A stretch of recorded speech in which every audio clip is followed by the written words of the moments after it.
Hey, greetings, it's Bill here. It is Saturday, January 27th, 2024. It's almost the end of January and the first month of 2024.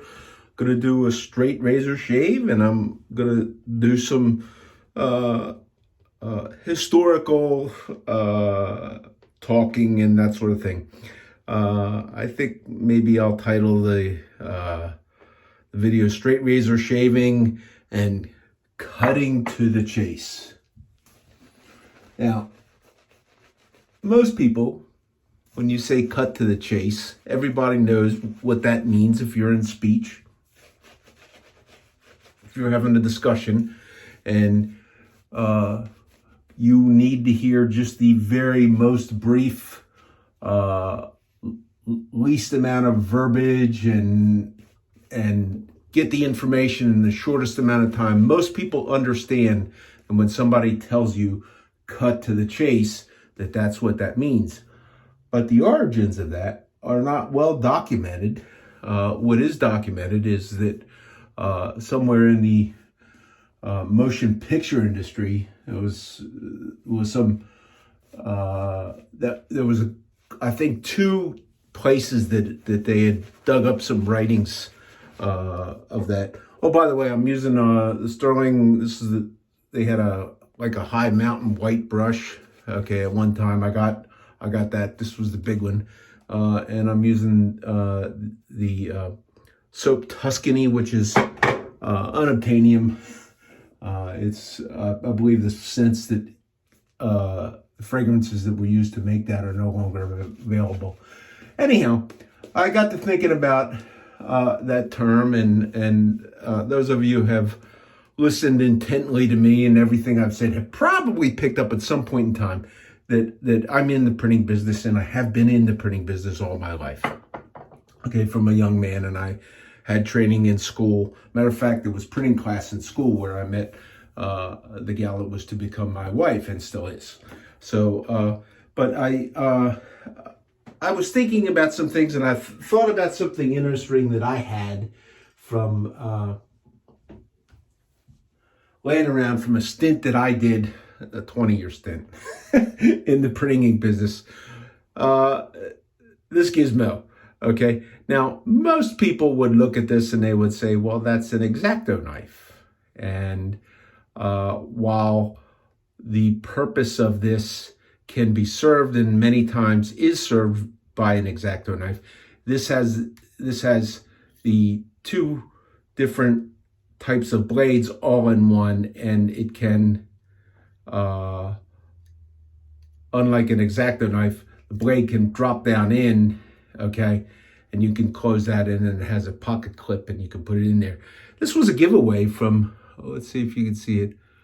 I don't know if you can read there, Lewis Roberts Incorporated,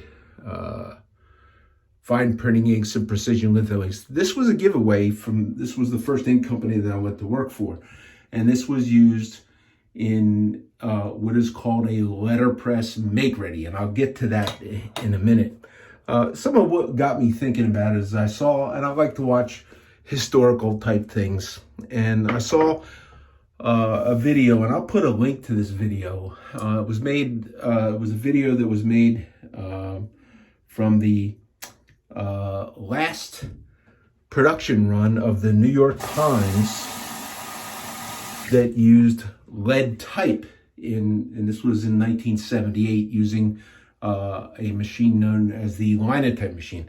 The razor for today is a 5/8 Evide Sonnante. Okay, this is again unobtainium. It's not made anymore. It's probably the most decorative razor I have. I generally don't go for razors with the gold wash and the fancy etching, but I did like this one. This is stainless steel. It has a little bit thicker shank than some of the little bit wider feels, or maybe a little bit wider this way. It feels a little heavier than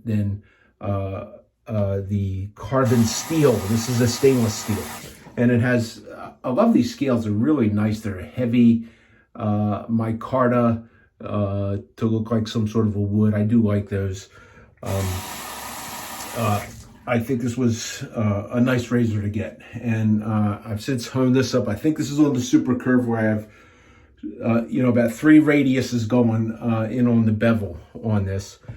And I probably haven't shaved this in a year. It's like I got so many razors. How do you shave with all your razors?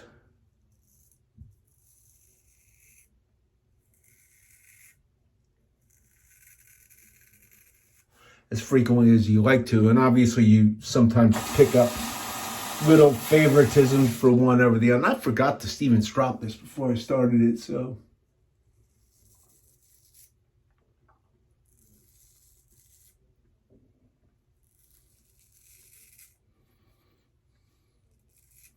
Seems to be doing the job without a fresh stropping. I do strop after I use them before I store them away.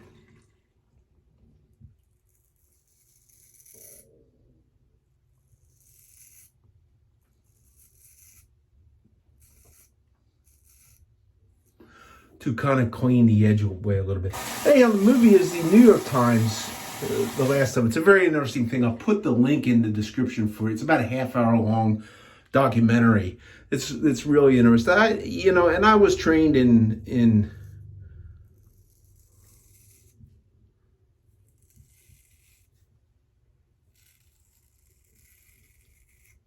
printing and the typography, the manual setting of type.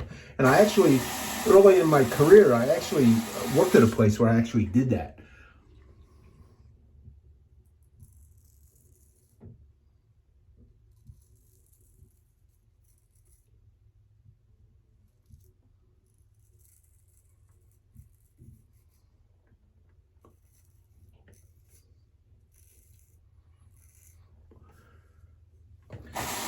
Much of technology has moved along, and some of that stuff has really become like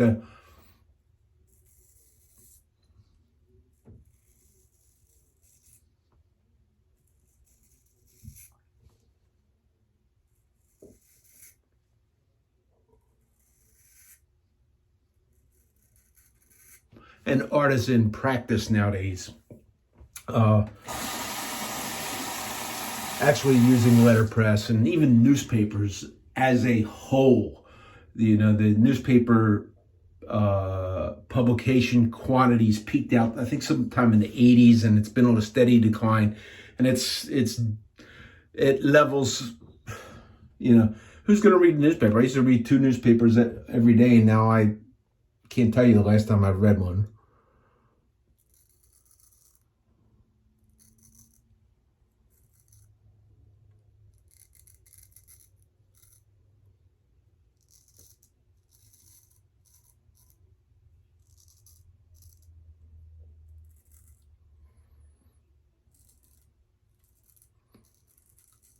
Don't really know the last time I used a 5/8 razor. I have gotten to like the bigger ones, but actually under the nose I do like the 5/8 a little bit better. That's makes it a little bit easier to get in there.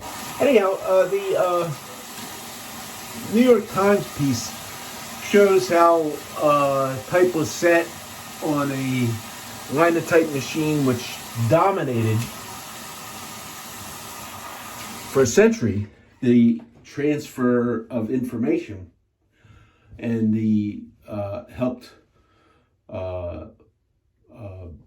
move us well into the future. And the information age, it's gone now, because right now you pick up your phone and you can like almost get any information you want. But it didn't used to be that way. You used to have to print books and newspapers, and the news was, you get a story, somebody wrote the story, and they had deadlines. They get it to the press room so they could get it on the press and get it printed, get newspapers distributed out on the street. So guys like me, when I was a kid, we would deliver these papers to the house. After school you'd go and you'd pick up your batch of papers and make the delivery every day, whether it was raining, snowing, or whatever. Days gone by. Anyhow, I did not know. I knew that lead type was used in the printing, the actual printing, it starts off as a flat lead type in what is a metal frame, and you'll see this if you look on the video. And that frame is called a chase, and that makes up a page. And that brings around to the terminology of cut to the chase, where people think that that was cut to the chase. Well, you want to get right to the, in the movie business, you want to get right to the chase scene. You want to get to the action. You want to know, you want just the information. You don't want anything else cut. And it never really made sense to me, because I thought, if you're telling a story, producing a movie, why would you cut to the chase and throw away all of the production work that you had done and throw it on the floor just to, just to excite people with, cowboys and Indians and cops and robbers and chasing? I just never got it. Good guys, bad guys, whatever. But cut to the chase would have meant something to me if I was a printer, publisher, putting a story together, taking a story that was maybe written by a news journalist, and I got to put this in the paper, and it's like, okay, this is, this guy's like me, I'm yakking on. Okay, just got so much verbiage, and you have to minimize it, get the minimal amount of words to get the information across in the brief amount of time and space that you have to work with.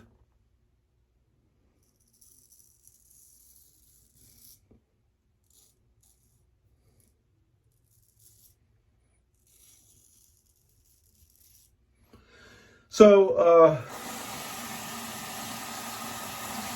cutting to the chase would likely, in my opinion, would likely have come from the printing business, would have preceded the silent motion picture movies in the early 1900s, and could have gone back to the 1700s. For all I know, when Benjamin Franklin was a printer's apprentice to his brother, okay, and they were publishing a journal, a news type journal,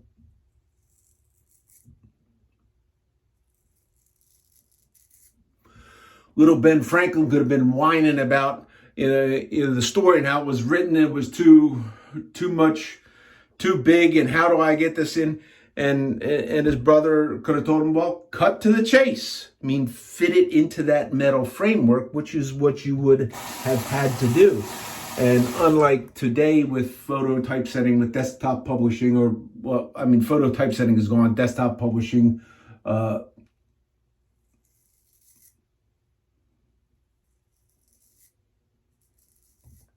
in some cases, even direct computer to plate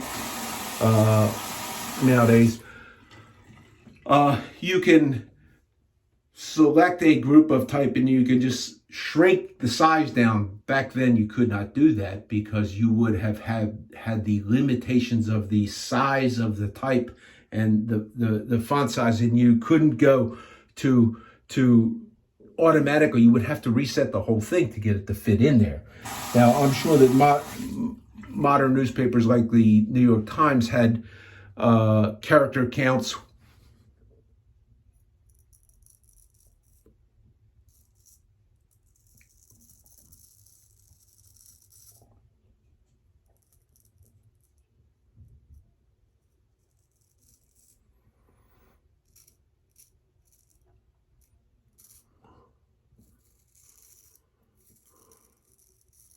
for a given space in the column.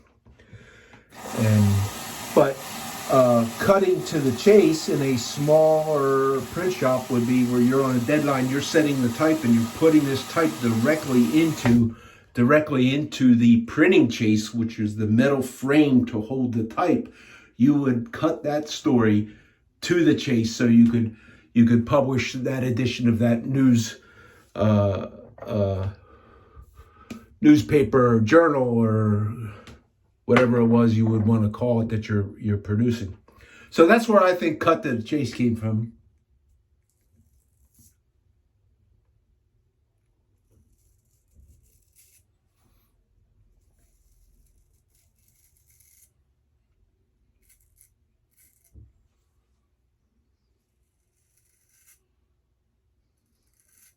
those of you that enjoy my stories, maybe next time you hear somebody say "cut to the chase," you'll remember where that probably most likely came from. Anyhow, the story with the newspaper was interesting because they would take this lead type and then they would mold a mat off of that. They called it a mat, or it was like a matrix type, sometimes a matrix, however it was pronunciated. But it was I remember seeing these things and seeing them called mats, not at newspapers, but seeing these.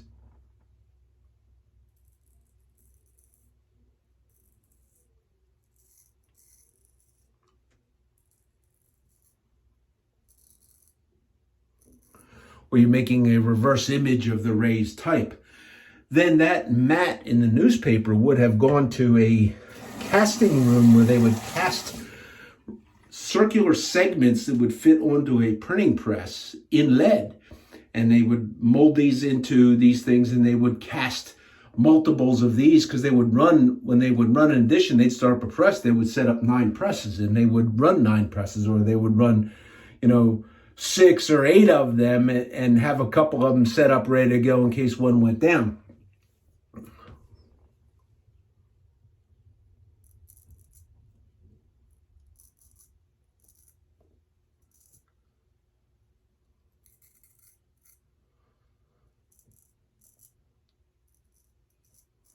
So these segments would go out and they were lead, and it didn't change much on the printing presses except that they went to a type of a raised plastic plate to eliminate the use of lead.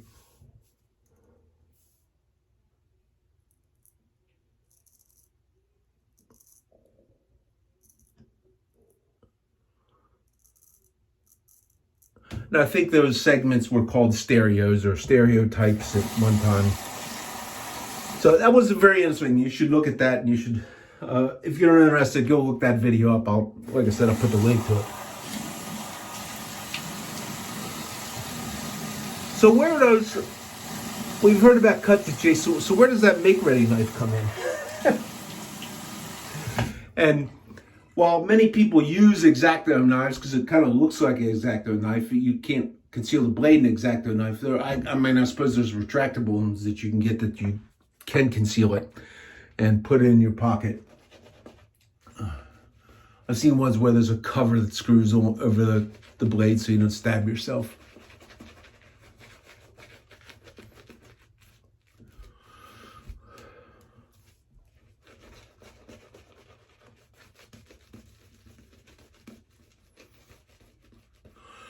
So a make-ready, and this is old stuff, and a lot of this type stuff, there'll be some information around that'll live on the internet, but some of the people, even though I did go through a non-union apprenticeship, okay, I didn't apprentice as a letterpressman, okay, but there were people that did, and there were people that taught me things that did go through those formal apprenticeships, and I learned some of the things from them. And in a couple of generations, they'll be gone. So just like if it hasn't happened already, the World War II generation, the people who were alive, okay, the people almost certainly the people who fought in World War II are almost all gone. But people will only be able to read this from books and that sort of thing.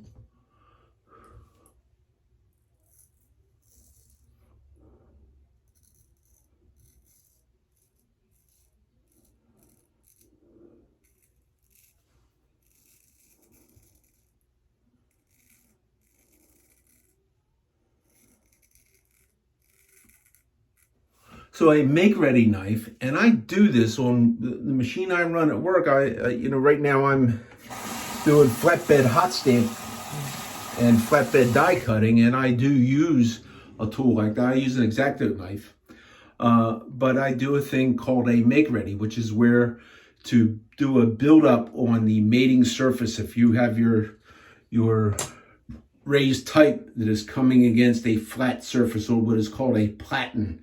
Okay, it's coming there. This platen is very often less than true in terms of flatness and how it hits. Many times, because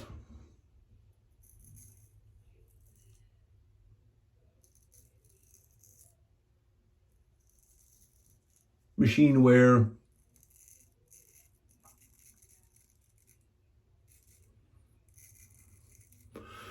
sometimes on one of these machines you had a wreck and there's like a divot in the platen.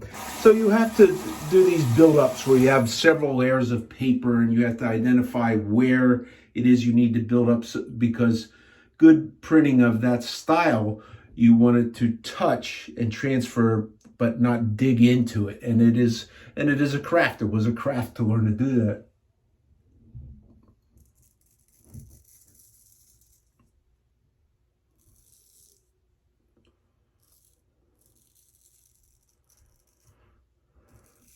For me, the most critical part is not setting the printing part of the hot stamp that I'm doing of the image, but it is the die cut where I need to adjust a machine die to cut through the top layer of a piece of film at times and not cut through the bottom layer. And that bottom layer may be less than 1/1000th of an inch thick.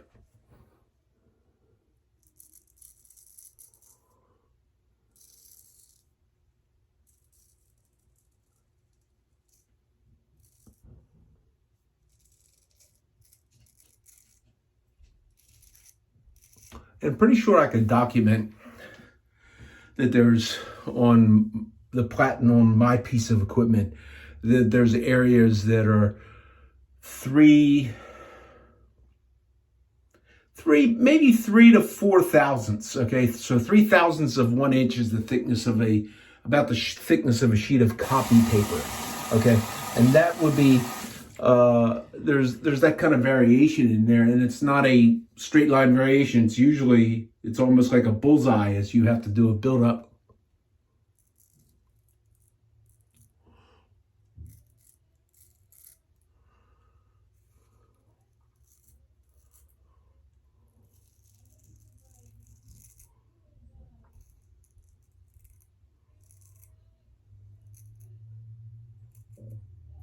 And you do that by building up with tissue paper, which the caliper of the tissue paper we use is about 1/1000th of an inch. There is thinner tissue paper. I forget. It's like I think it was called rice paper. It's made in Japan or something like that, where you can go down to 1/2 thou, which would be nice to have. But generally, I'm working with 1 thou. Now I have to cut with the limitation of the blades coming down. I cut through this top layer and then stop at the bottom layer, and that bottom layer is 1/1000th. Well, how do you do that? Well, there's a little board that you put on top of there that you can actually sand. So I can add 1 thou and then I can sand off 1/2 thou.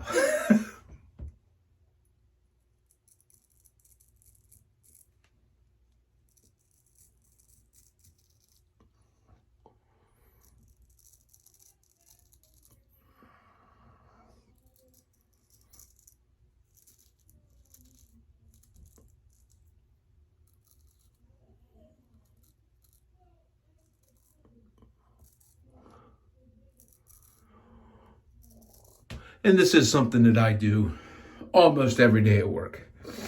But it is a almost dead craft. So we got this old piece of equipment. We still do it.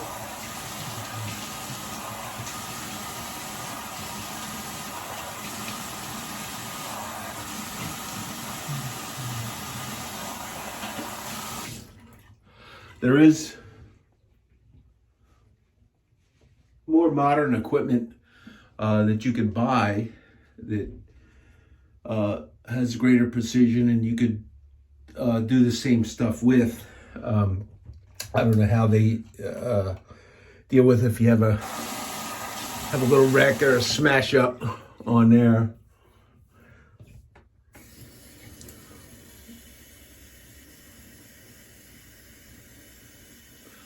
Little stingy. Maybe it's because I didn't put that razor on the strop. A little more stingy than usual, but good shave.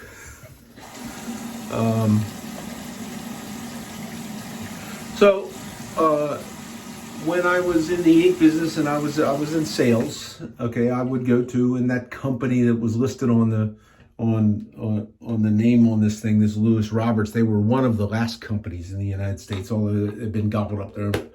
What was left of them is owned by a Japanese ink company now, very large, pretty large one, not the world's largest, but there's really only a couple left.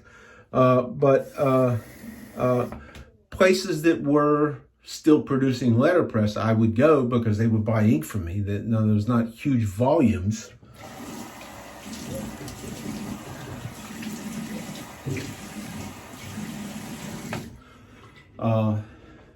But people would go there and they would ask, hey, do you have any more make-ready knives? Because I don't know why they didn't have replacement blades for those things, but they didn't. So, okay, witch hazel, I bought this when I first started wet shaving. It's about getting to the end of it. I don't know if I'll ever buy any more of this particular stuff because I like the sterling ones. This is just an unscented type thing. I don't know what the difference between witch hazel, alcohol-free toner and when it's not a toner. I don't know what the difference is. But witch hazel is a good thing. There are a lot of people that if you're going to do a touch-up, a soap-free touch-up after you shave, a lot of people will splash this on and they'll take whatever their tool was and go with that. I'm going to use the matching Tuscany aftershave, also unobtainium.